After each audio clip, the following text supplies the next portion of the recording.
Next on AM 1480 WLEA, the Newsmaker Show. Here's Brian O'Neill. He works for PCMag.com. He's Eric Griffith. We've had him on the show a lot of times. Eric, I want to thank you so much for joining us. Always happy to be here, anytime. Well, Eric, PCMag.com, we try to get you in once a month to talk about the newest articles.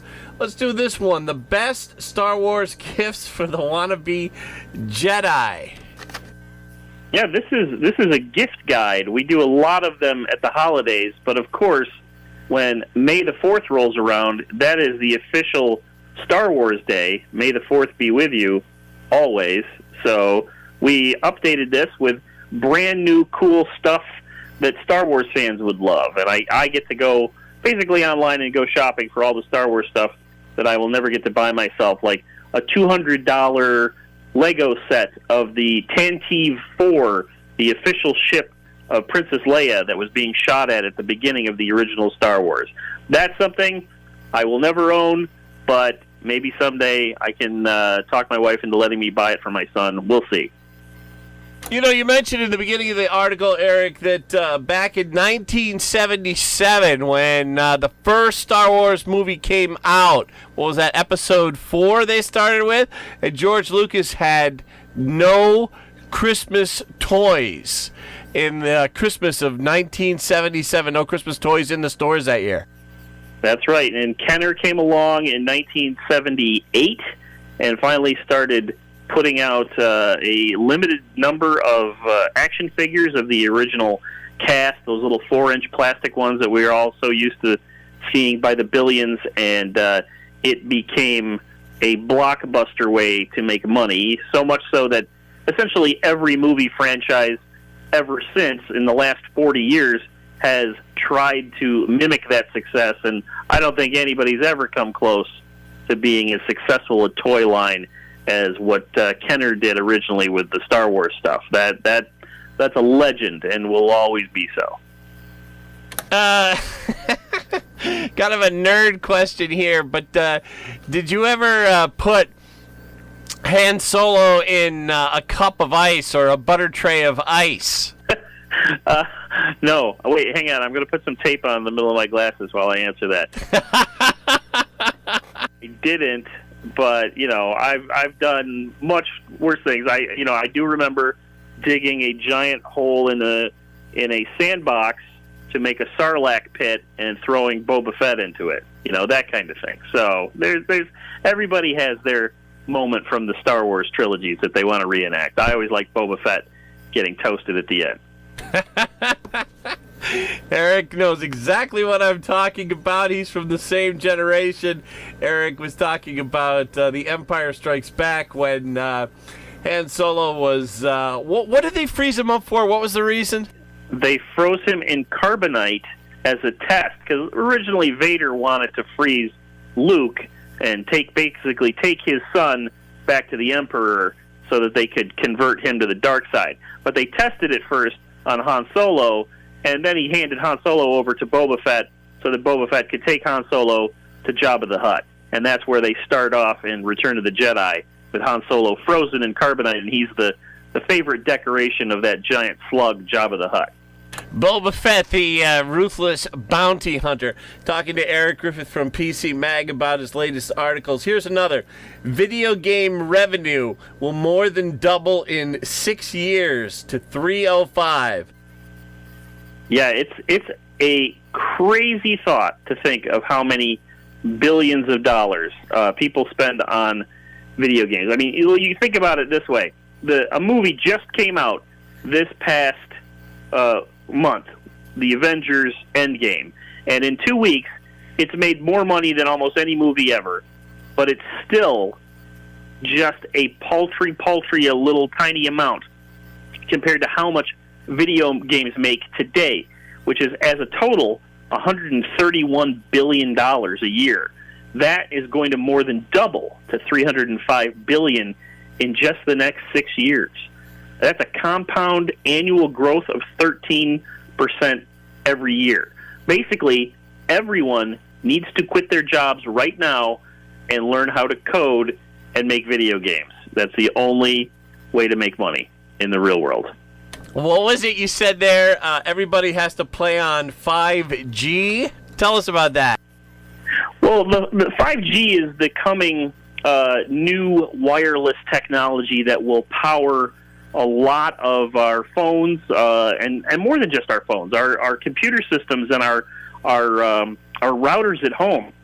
There's a chance that when the 5G revolution, however you want to look at it, takes place, and it's going to take place over several years. I mean, we are very, very much in the nascent infant stages of 5G. You know, there's certainly 5G is not coming to Hornell anytime in the next year or two, or probably even 5. It's going to take a while, but big cities are starting to see it now, and it's going to be, you know, faster. It's going to have more throughput. It's going to be everything we really dream of being able to do with our phones and our tablets and our computers while on the road, being mobile. That's going to make all the difference, and it's going to have a huge, huge impact on gaming. I mean, imagine that right now, you're usually, when you have a game, you download it, and the vast majority of the computing power and the processes involved are taking place on your phone or your tablet or your computer. But that won't have to be the case when 5G is out there. People will start streaming these games. The bulk of the data and information will just sit out on the cloud. You won't even have to necessarily download a big multi-megabyte or gigabyte file to a console even. You'll be able to play it as if it's just streaming into your house like a Netflix movie. Are you a gamer yourself, Eric? Not as much as I would like to be. Not as much as I used to be. I do have an Xbox One, and I use it for pretty much all of my entertainment. But my entertainment tends to be more about watching videos, so it's more of a set-top box. But I am a huge fan of certain games. I've played all the Batman, Arkham Asylum, and Arkham City games. I do covet the possibility of somebody playing that new Spider-Man game that Marvel put out, but it's only on the PlayStation 4, which I don't own. You know, so no, I'm not as big a gamer as I really would like to be. But boy, the time that it was involved in that kind of thing, I can barely scrape together the hours to watch a Netflix show and binge 10 hours of it in a month. So, you know. Yeah, I hear you there. We have a show called Checkpoint XP. It runs Saturday nights at 6, and we have a little promo here. I'm going to play you of it. I think you'll get a kick out of it because it sort of alludes to the fact that, you know, unless you're a gamer, you don't know what the heck they're talking about. Here we go. Checkpoint XP. All right, everyone's talking about Super Smash Bros. Competitive again. Why do I keep hearing about it? Because Super Smash Bros. Ultimate, so far, in my opinion, the best game in the franchise and probably the last came out, and it's perfect in just about every way. What the hell are they talking about? Video games. Checkpoint XP. Xbox 360s, PS3s, PSPs, Nintendo Wii's. Video games. Checkpoint XP. So a little promo there. You picked up on the whole thing of what the hell are they talking about, I'm sure. Yeah, that's like every conversation I have with my teenage nephews. I don't understand most of what they're talking about, but they're so excited and so enthused that I get swept up in it too, and I act like I know what they're talking about. It's great. Talking to Eric Griffith from PCMag.com. Here's an interesting article. Is your VPN leaking? And VPN stands for Virtual Private Network. Tell us about that article, Eric. Okay, well, so a VPN, let's make this clear to everybody out there. VPNs are something everybody should be running on their computer, and for that matter, you should be running it on your tablet, you should be running it on your phone. It's all about privacy. It's about making sure that the connection between your computer or device going out to the internet, to the servers out there, is just for you, so that nobody else can spy on you, look at your stuff. And they're also incredibly handy for making it look like you're someplace that you're not. So, for example, if you're traveling overseas and you want to watch your Netflix account in the U.S., if it sees that you're overseas, it's not going to let you do that. But with a VPN, you can make it look like you're in the United States because you connect to a server in the United States, and vice versa. You can be in the U.S. and connect to a server overseas, and then you can look at all the stuff that's on Netflix in Europe or in Asia. So that's cool too. But this article is about VPNs having leaks in them, and leaking is essentially means that there is information that your VPN service is letting out there. And, since they're all about privacy, having a leak, like having your VPN allowing your location to be seen or your IP address to be seen, that's a problem. And so what I did was a little bit of research into what those leaks are about and ways you can address them. And really, it's hard to address them without just getting a different VPN service than the one you might have, because some of them just do a better job of it. And I would really recommend people also read a few articles about VPNs that we have at PC Mag, because our reporters have done some real good investigative work to look at things in the last month or so, especially with some shady VPN websites. There's one in particular that all the companies who cover VPNs, we do this affiliate marketing stuff where, to make money in this day and age, we can't survive on advertising alone. So we review some of these things, and sometimes the VPNs, will actually help bolster our traffic, and we help bolster them getting traffic, etc. We're very above board about it. We mention it all. We say all that stuff up front, but there's been a few sites that have been very shady, that have had people who were pretending to be who they're not. We called out a few sites on it, and it's been very interesting to see just what's going on, because there's really nothing in the VPN world that keeps people honest. There's no overarching authority to it. So you have to find a VPN you can trust, and that's one of the things our particular security expert does. He reviews these companies, but he goes deeper into just looking at the software and the services. He looks at the companies to try to see if it's somebody you can really trust on the other end of that VPN. Talking to Eric Griffith from PC Mag, on this topic of VPNs, I don't think it's a tricky question for you, but we have remote access programs here at the radio station. So let's say we're not here. Some of us have remote access programs like AnyDesk or TeamViewer at our home. So if something goes wrong with the automation, we can correct it from home, so there's not, 20 minutes of dead air, more like 10 seconds. You have the radio going at home, you hear something goes wrong, run over to the laptop in the kitchen and correct the automation. How's that kind of program, AnyDesk, work with VPN in terms of protecting you from somebody else spying on you because you're already accessing your own computer from somewhere else? Well, in theory, I would think that something like TeamViewer, which is the one I'm most familiar with, would probably be sufficient. I mean, it's probably acting like a VPN to a large extent anyway. I'm not going to swear on that. I don't know that they're encrypting all of the traffic that is going between you and their servers and therefore to your next computer that you're remote controlling. But I'd like to think so. I know that there was something about TeamViewer in particular in the news recently about having some privacy or encryption issues. So again, these things, come up all the time. Like even TeamViewer is a pretty well-known company.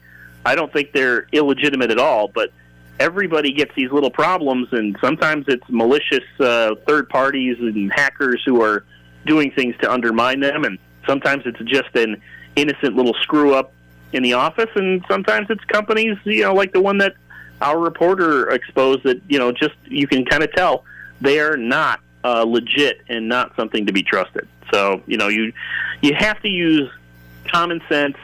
You have to trust your gut. And you have to find a place that has reviews that you can trust, too. And I'd like to think PC Mag is a definite place you should be doing that. Yeah, it's just one great article after another. We're going to keep doing those.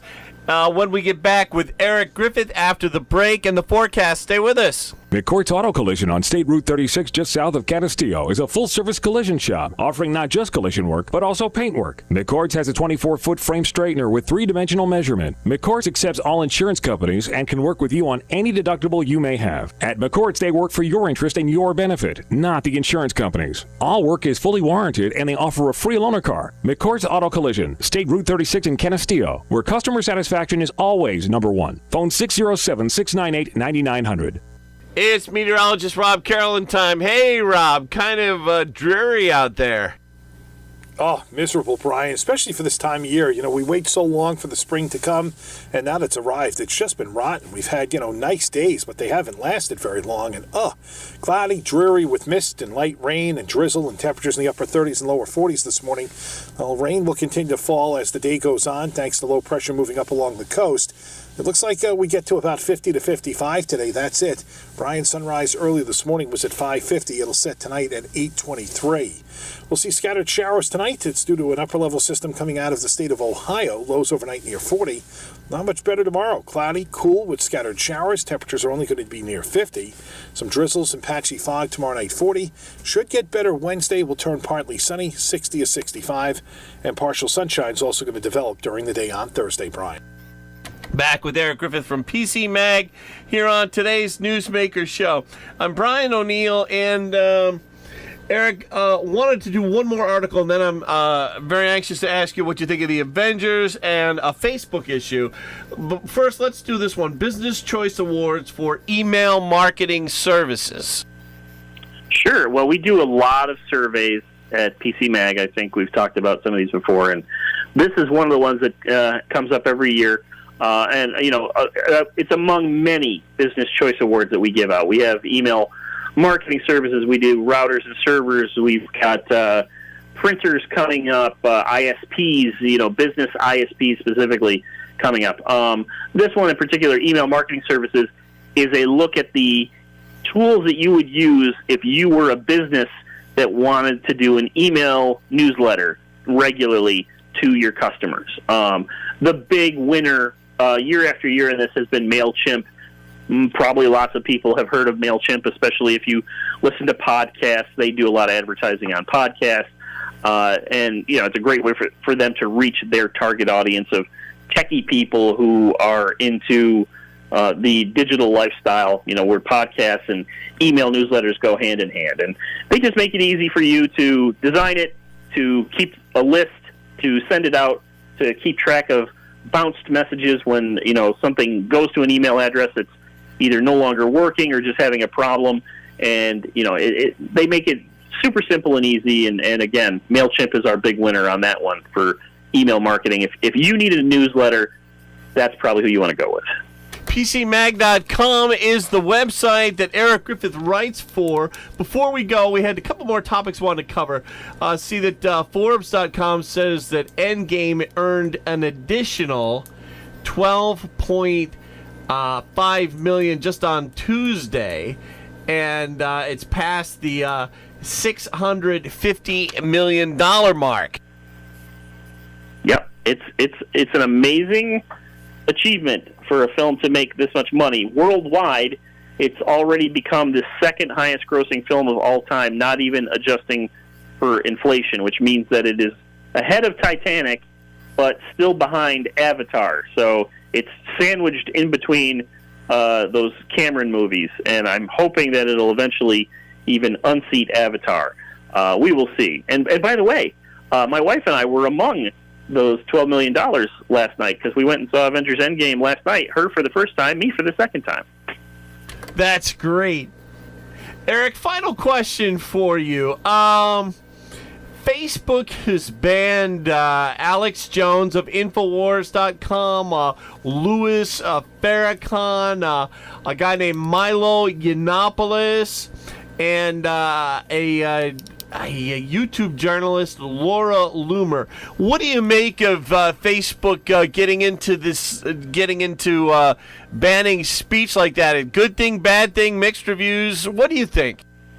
Well, I think banning that particular group of hate mongers is absolutely legitimate and fine. And one of the things that has happened in the last few years is that it's gone from the online services or the social media platforms being just a platform and being something that anybody can use, that the courts and lawmakers and law enforcement have started to go after not just the people making the speech, but also to go after the platform as if they are responsible.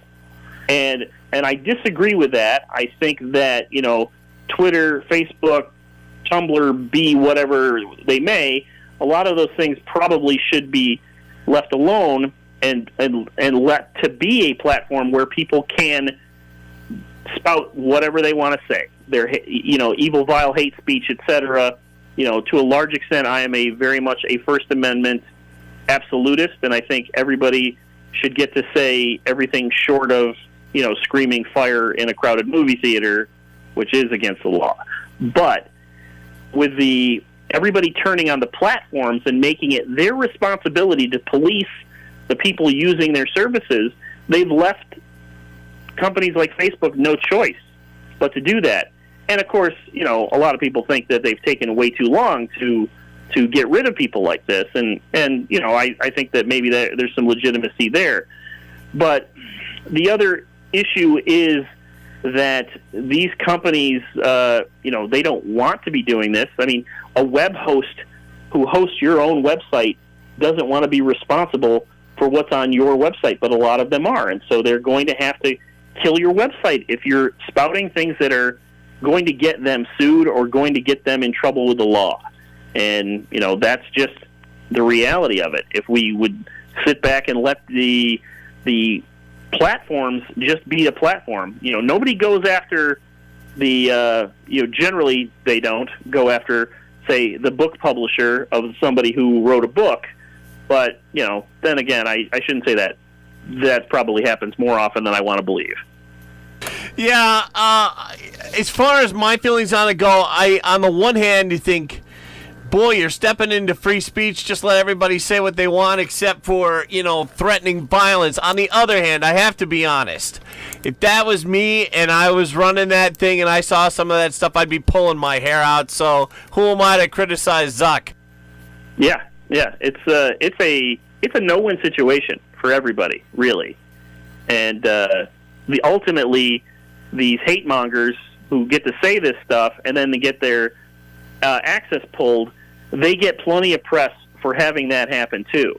So it ends up being a win-win for them to an extent because they're getting all the ink they can. You get all kinds of mentions from all kinds of media outlets left and right. That's a good point too. I never thought of that.